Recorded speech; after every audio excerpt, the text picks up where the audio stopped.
আসসালামু আলাইকুম। লোকে বলে এক টুকরো রাশিয়া। এটা হলো হার্ডেন ব্রিজের কাছে বিদ্যুৎ প্ল্যান্টার। এই অফিসে 90% রাশিয়ানরা কাজ করে এবং তাই কথাই আছে এটা রাশিয়ান পাড়া।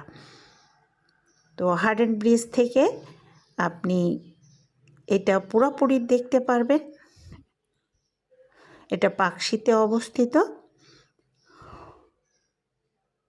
খুব সুন্দর এলাকা।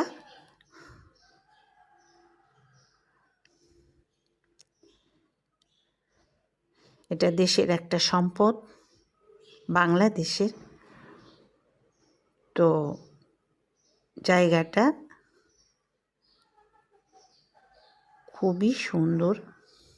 এখান থেকে বিদ্যুৎ উৎপন্ন হয়।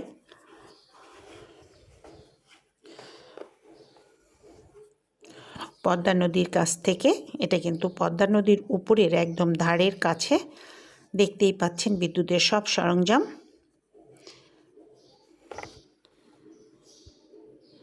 আল্লাহ হাফেজ।